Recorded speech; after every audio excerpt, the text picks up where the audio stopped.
Nunca pensei que um dia eu fosse escrever algo assim. Sempre fui aquele tipo de homem que acreditava em monogamia, em fidelidade, em compromisso acima de tudo.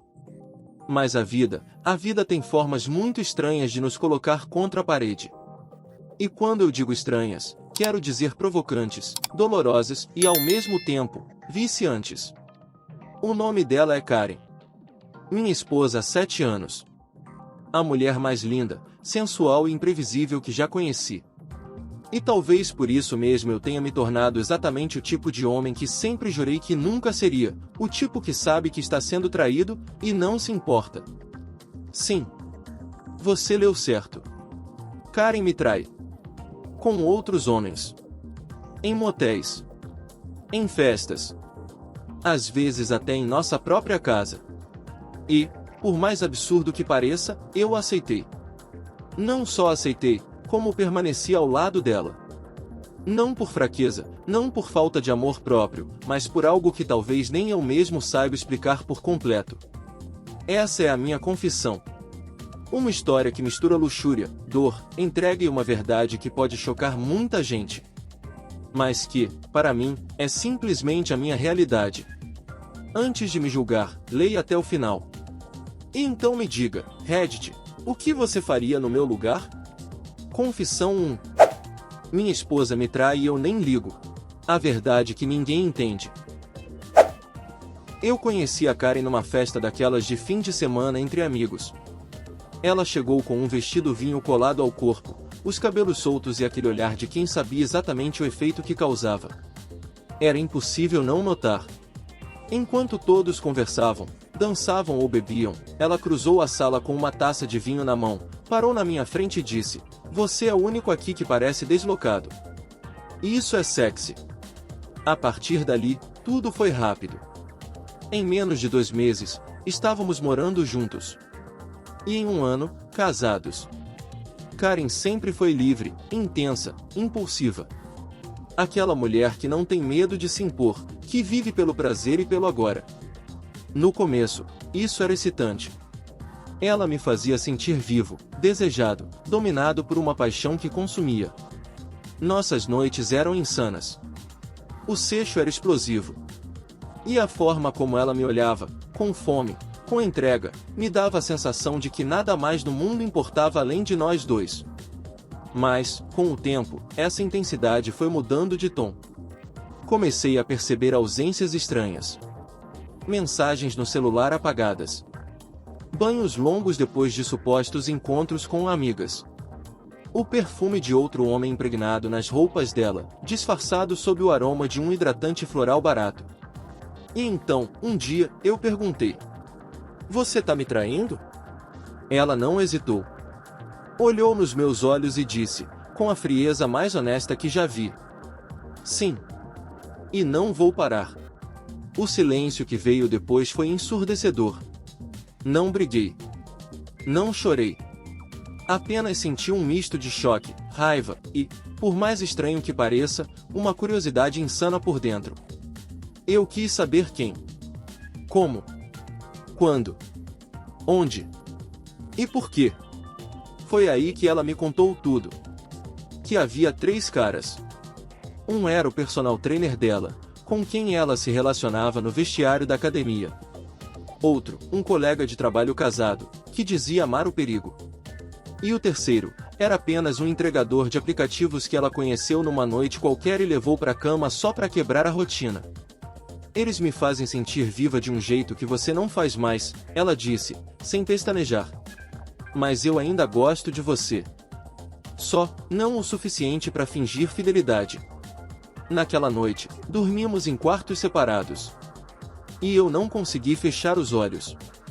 Mas aqui está a parte mais louca de tudo isso. No lugar da raiva, nasceu um sentimento estranho. Uma mistura de rendição, desejo, um tipo de submissão emocional que me corroía e me excitava ao mesmo tempo. Comecei a imaginar as cenas. Karen com outros homens. O jeito como ela gemia com eles. Como sorria ao voltar para casa depois de ter sido usada por outro. Aquilo me deixava em pedaços. E, ainda assim, eu ficava de pé. Eu aceitava. No fundo, algo dentro de mim queria ver até onde essa história podia ir. Depois daquela noite em que ela confessou tudo, nossa rotina virou algo que eu jamais pensei que suportaria. Ou melhor, que eu jamais pensei que gostaria de suportar. Karen não fazia questão de esconder mais nada. Passou a se arrumar com ainda mais capricho para sair. Roupas curtas, decotes generosos, perfume marcante. E o mais perverso, ela sempre fazia questão de me avisar para onde ia, ou melhor, para quem ia. Hoje vou ver o Tiago, dizia enquanto passava batom na frente do espelho. Ele adora quando eu apareço de saia e sem calcinha. Eu sentava na beira da cama, observando.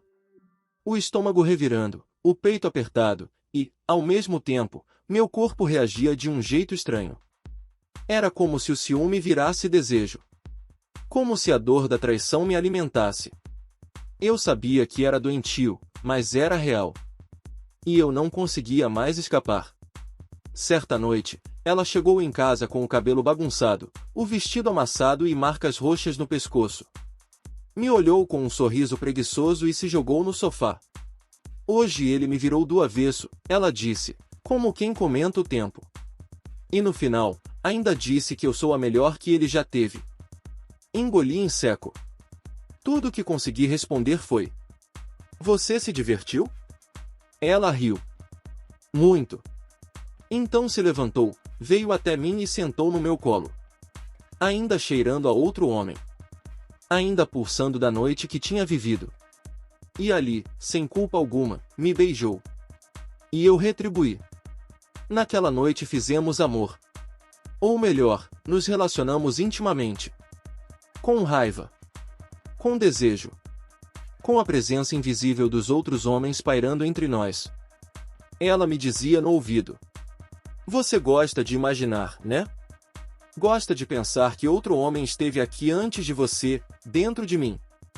E eu não negava. Era verdade. Me tornei cúmplice da própria humilhação. E comecei a encontrar prazer nisso. Chegou um ponto em que ela passou a me contar detalhes. E eu pedia. Às vezes ela me mostrava mensagens, fotos. Uma vez, deixou o celular com o áudio de um som que claramente não era o meu. Ele me faz gritar mais do que você, provocou.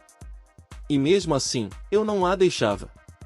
Pior, comecei a sentir que, sem isso, nossa relação perderia vida. Era como se aquela combustão sexual, aquela liberdade perversa dela, fosse o combustível da nossa ligação. A Karen que eu amava era aquela mulher livre, ousada, incontrolável. E negar isso dela seria matá-la, e matar o que restava entre nós. E aqui estou eu, meses depois, vivendo com ela, e com os amantes dela. Aceitando que não sou o único, nem o melhor, nem o mais importante. Mas ainda sou o que ela escolhe para voltar para casa. E, de forma torta, isso me basta. Mas e vocês, Reddit?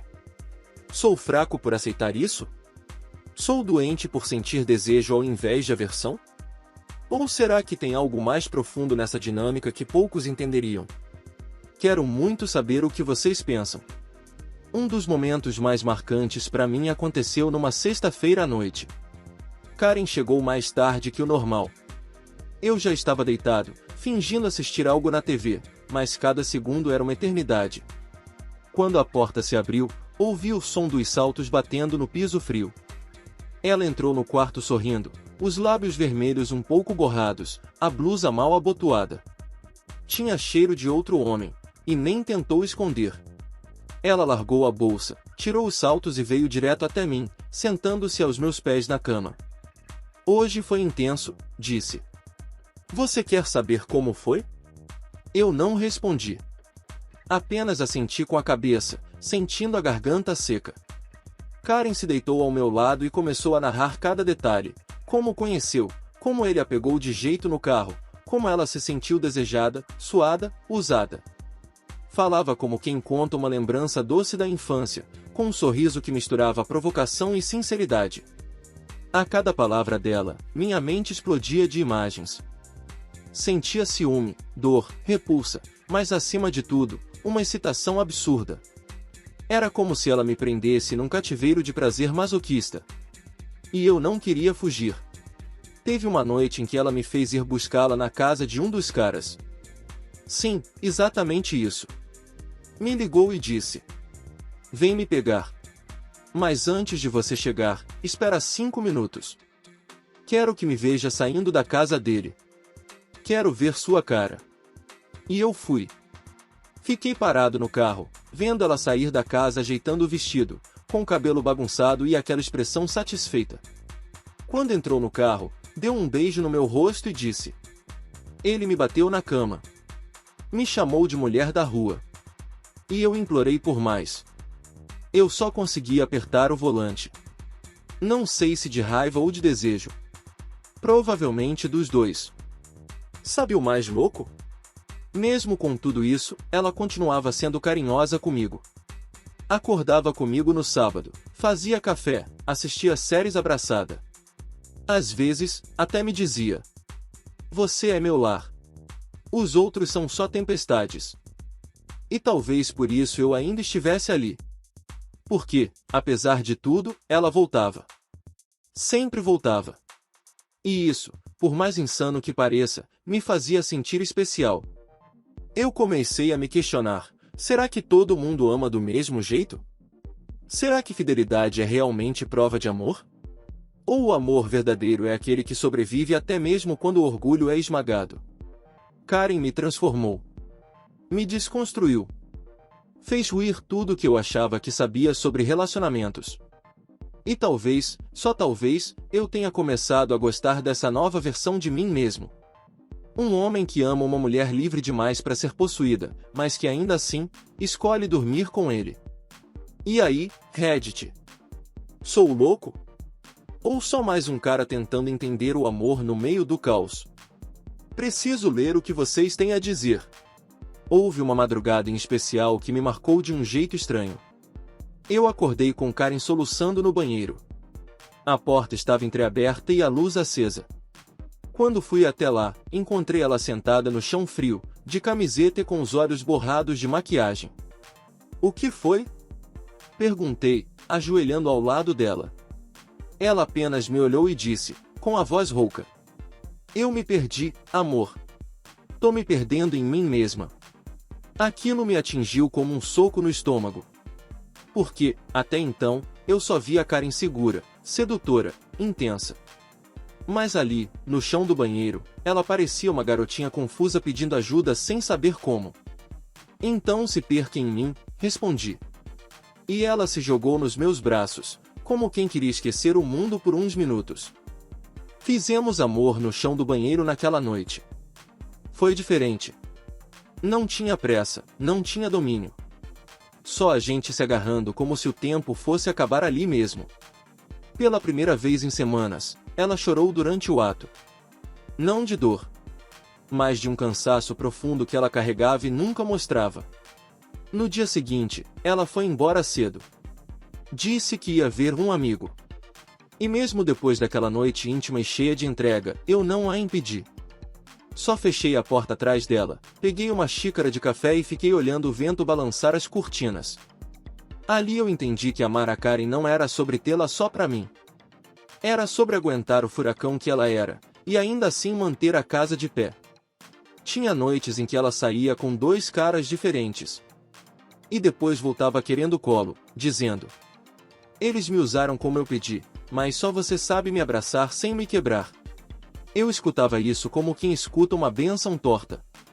Não era o tipo de relação que meus pais teriam aprovado. Nem meus amigos. Mas, sinceramente, eu já tinha parado de viver pelas expectativas dos outros fazia tempo. Comecei a perceber que cada saída dela, cada encontro, cada experiência que ela vivia fora, acabava de alguma forma voltando para mim. Ela me contava tudo, me deixava participar com os ouvidos e às vezes com o corpo, quando voltava acesa e me puxava para o quarto como se eu fosse o prêmio final de uma caçada. Eu, por minha vez, deixei de sentir aquela dor aguda. Era como se meu coração tivesse se adaptado àquele tipo de relação. Não era indiferença, era aceitação. E, estranhamente, até um certo orgulho. Porque, mesmo com tantos homens desejando a Karen, era comigo que ela dividia a rotina. Era meu travesseiro que ela abraçava, minha comida que ela pedia, meu nome que ela sussurrava no escuro quando os fantasmas vinham. Então, eu pergunto de novo, Reddit. Será que sou tolo por aceitar isso? Ou sou só um cara que aprendeu a amar do jeito mais estranho e profundo que a vida apresentou?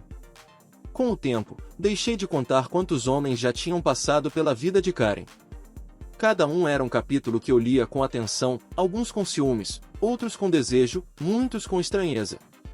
Mas nenhum me fez querer ir embora. Ela não escondia nada. Havia noites em que ela voltava cheirando a perfume alheio, marcas no pescoço, os cabelos desgrenhados como se tivesse passado por uma tempestade. E mesmo assim, o olhar que ela me dava, aquele olhar cansado, selvagem e íntimo, era sempre para mim. Ela dizia: nenhum deles tem o que você tem. Eles me usam, mas você me entende. Confesso que ouvir isso mexia comigo de formas diferentes. Parte de mim se sentia validado, como se eu fosse o único capaz de domá-la por dentro. A outra parte, bem, essa parte só aprendia a respirar mais fundo a cada novo encontro que ela narrava com os olhos brilhando. Por fora, eu era a esposa perfeita. Por dentro, eu cozinhava um plano. O nome dele era James, o meu marido. E o nome dela, Stephanie, minha melhor amiga. Ou melhor, ex-melhor amiga. Juntos, eles me traíram da forma mais suja, mais baixa, mais cruel. Mas o que eles nunca imaginaram é que eu veria tudo, e que eu não só aceitaria calada. Eu planejei, eu estudei cada movimento, e eu fiz questão de devolver com gosto cada gota de dor que me fizeram sentir. E o mais doce disso tudo? Foi ele quem implorou por perdão no final. Mas antes de chegar lá, deixa eu te contar tudo, com detalhes. Você decide no fim se eu fui longe demais. Confissão 2. Peguei meu marido com minha melhor amiga, e planejei a vingança mais dolorosa que ele poderia sentir. Tudo começou numa noite aparentemente comum. Eu e James havíamos terminado o jantar, e ele, como sempre, disse que precisava trabalhar até tarde. Ele se aproximou, beijou minha testa mecanicamente, e saiu pela porta sem olhar nos meus olhos. Algo ali não estava certo. James sempre foi um homem intenso. Nos primeiros anos de casamento, ele fazia questão de me mostrar o quanto me amava com palavras, toques, surpresas. Mas nos últimos meses, esse fogo havia desaparecido, ou melhor, havia mudado de direção. A ausência dele em casa era coberta por desculpas esfarrapadas, reuniões de última hora, viagens inesperadas, celular sempre virado para baixo, protegido por senhas que antes não existiam. E então, numa noite chuvosa, o destino escancarou a verdade. Recebi uma mensagem anônima. Abre os olhos, Carla. Eles não são discretos. Anexado havia um vídeo. Meus dedos tremiam, minha boca secava. Eu apertei o play. O que vi me paralisou por alguns segundos que pareceram horas. James, Stephanie, minha melhor amiga, na cama onde ele dizia que me amava. Não era só sexo, era intimidade. Era paixão. Era uma conexão que ele não tinha mais comigo.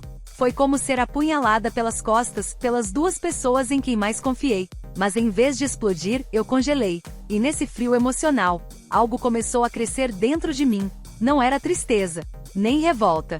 Era estratégia. Eu não ia me vingar no impulso. Eu ia fazer eles provarem do próprio veneno e engolirem com gosto. Me afastei por alguns dias. Disse a James que precisava visitar minha mãe doente em outra cidade. Ele mal disfarçou o alívio.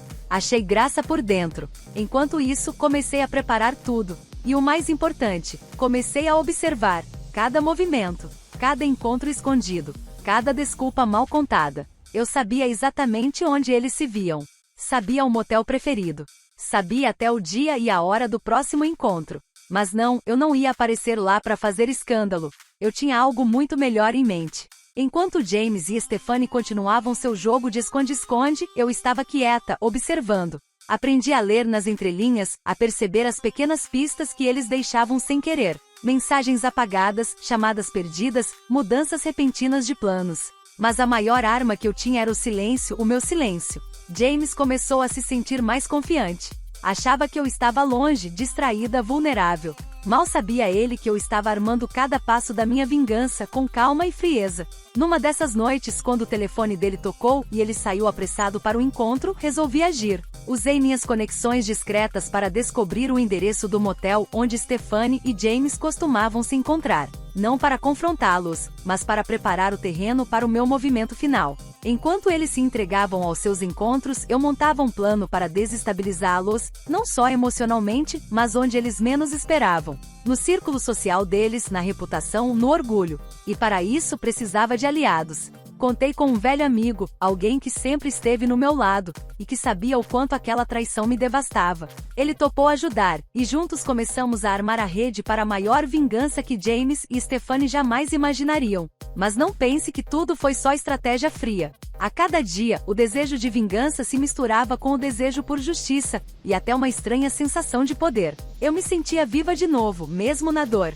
E o mais irônico, James continuava me procurando para conversar, para manter o que restava do nosso casamento. Mal sabia ele que eu não era mais a mulher dócil que ele conhecia. Eu estava pronta para virar o jogo. Enquanto James continuava a brincar com fogo, achando que ninguém descobrira, eu já tinha tudo planejado para que a verdade se tornasse uma tempestade impossível de ignorar. Chegou o dia em que convidei Stephanie para um café. Sim, a mesma melhor amiga que me traiu. Ela chegou confiante, achando que eu não sabia de nada, que ainda era a mulher que poderia ser manipulada. Mas naquele dia eu era outra. Sentada diante dela, sorri com calma e disse: Stephanie, precisamos conversar. Sobre James. E sobre a gente. Ela tentou se esquivar, mas a expressão no meu rosto a paralisou. Eu sabia que ela temia o que eu tinha nas mãos.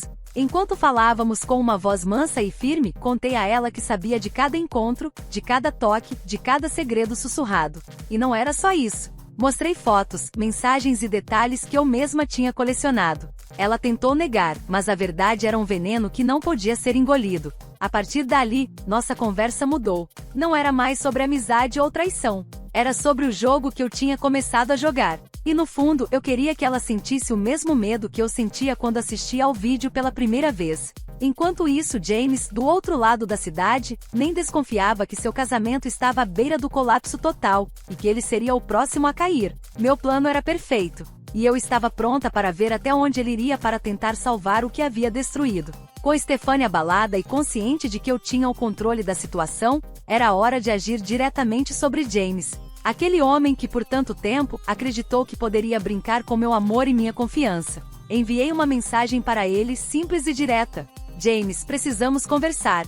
Hoje às 20 horas, em um lugar que você nunca vai esquecer. Ele respondeu com uma mistura de curiosidade e medo, sabendo que algo estava errado. No horário marcado, James chegou ao restaurante que eu escolhi, um lugar elegante, onde todos os nossos amigos e conhecidos estavam presentes, inclusive algumas pessoas que ele jamais imaginaria que veria naquele momento. Lá estava Stephanie, esperando por nós, com o rosto marcado pela culpa e o olhar vazio. Quando James entrou, todos os olhares se voltaram para ele. E eu comecei a contar com calma, sem levantar a voz, cada detalhe da traição que ele tentou esconder. Falei dos encontros secretos, das mentiras, das escapadas às escondidas. Enquanto eu falava, a expressão de James mudou de arrogância para desespero. Mas a vingança não parou por aí. Revelei aos nossos amigos mensagens comprometedoras que Stephanie havia me enviado tentando me manipular, e fotos que eu mesma havia gravado para provar cada passo da traição. James tentou pedir desculpas, tentar se justificar, mas as palavras perderam sentido naquele instante. Foi o momento em que percebi que minha vingança não era só para machucá-los, era para me libertar. Libertar a mim mesma da dor, da traição, da mentira. E enquanto a noite se desenrolava, percebi que no fundo eu tinha vencido. Não só a eles, mas a mim mesma. Naquela noite nada foi como antes. James sumiu das nossas vidas, levado pelo peso da vergonha e da culpa que eu havia colocado no centro de tudo. Stephanie tentou reatar laços, mas era tarde demais. A amizade que um dia tive com ela morreu naquela mesma mesa, diante dos nossos amigos. E eu me senti mais leve do que jamais imaginei. Não foi fácil. A dor da traição ainda latejava em algumas noites solitárias, e às vezes a raiva me visitava como uma tempestade inesperada. Mas a vingança não foi só sobre machucar quem me feriu, foi sobre me reencontrar. Aprendi que o poder não está em destruir o outro, mas em reconstruir a si mesmo. Hoje não sou mais aquela mulher que chorava escondida, consumida pelo desespero. Sou a mulher que escolheu se erguer das cinzas, forte, decidida e dona do próprio destino. E quero saber de vocês. Vocês já passaram por uma traição assim? Como reagiram? A vingança vale a pena ou é melhor deixar para trás? Me contem suas histórias, seus conselhos. Quero saber se só eu escolhi esse caminho ou se vocês também encontraram na dor a força para renascer. Se você gostou dessa história, não esqueça de deixar seu like, compartilhar com alguém que precisa ouvir isso e se inscrever no canal para mais confissões reais e intensas como essa. Até a próxima!